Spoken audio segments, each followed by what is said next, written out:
যিমান মানুহৰ হাতত ৰেচন কাৰ্ড আছে তেনেকুৱা প্ৰত্যেক মানুহকে আমি আয়ুষ্মান ভাৰতৰ কাৰ্ড আমি দিব খোজো। ডক্টৰ এপইণ্টমেণ্ট দি আছো যাতে আমাৰ স্বাস্থ্য খণ্ডটোত মানৱ সম্পদে হওক, ইকুইপমেণ্টে হওক, হস্পিটালে হওক, কোনো ক্ষেত্ৰতে যাতে কম নহয়, এইটোৱে আমাৰ লক্ষ্য।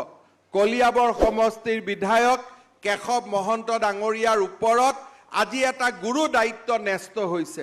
মোৰ কাৰ্যকালত মই যিমান দূৰ কৰিব পাৰিছিলোঁ স্বাস্থ্য মন্ত্ৰী হিচাপে কৰিছিলোঁ, কিন্তু আটাইতকৈ ক্ৰিটিকেল কামখিনি এতিয়া আমাৰ কৰাৰ সময় আহি পৰিছে।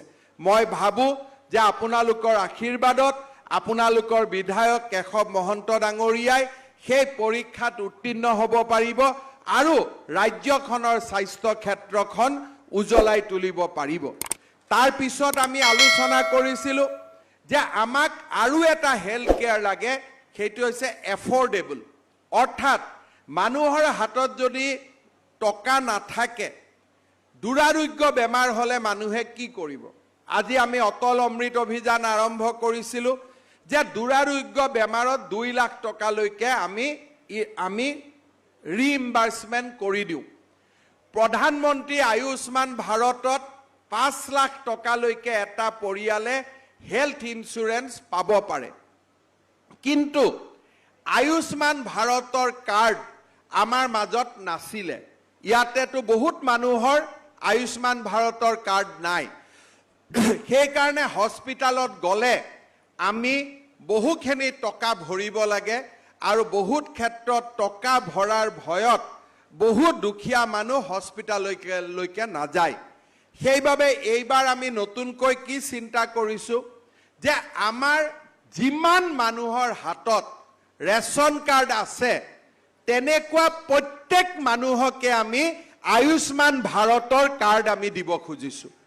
ইয়াৰ ফলত কি হ'ব যে ৰেচন কাৰ্ড থকা প্ৰত্যেকটো পৰিয়ালে 5 লাখ টকাৰ প্ৰত্যেক বছৰে তেওঁলোকে ট্ৰিটমেণ্টৰ সুবিধা পাব আৰু যাৰ ৰেচন কাৰ্ড নাই তেওঁলোকে অটল অমৃত অভিযানৰ আঁচনি আগৰ দৰে পাই থাকিব।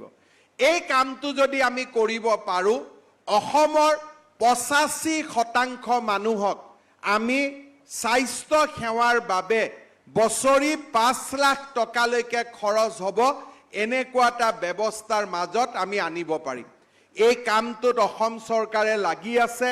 মই আশা কৰোঁ যে অহা বছৰৰ ভিতৰত এই বিত্তীয় বৰ্ষৰ শেষৰ ফালে আমি আয়ুষ্মান ভাৰতক আয়ুষ্মান অসমলৈকে ৰূপান্তৰ কৰি প্ৰত্যেক 3 টকীয়া চাউল বা বিনামূলীয়া চাউল পোৱা প্ৰত্যেকটো ৰেচন কাৰ্ডৰ পৰিয়ালক আমি এই স্বাস্থ্য সেৱা আঁচনিৰ লগত আমি জড়িত কৰিব পাৰিম। এই আঁচনি হৈ যোৱাৰ লগে লগে স্বাস্থ্য সেৱা আমাৰ জনসাধাৰণৰ বাবে সহজে উপলব্ধ হৈ পৰিব।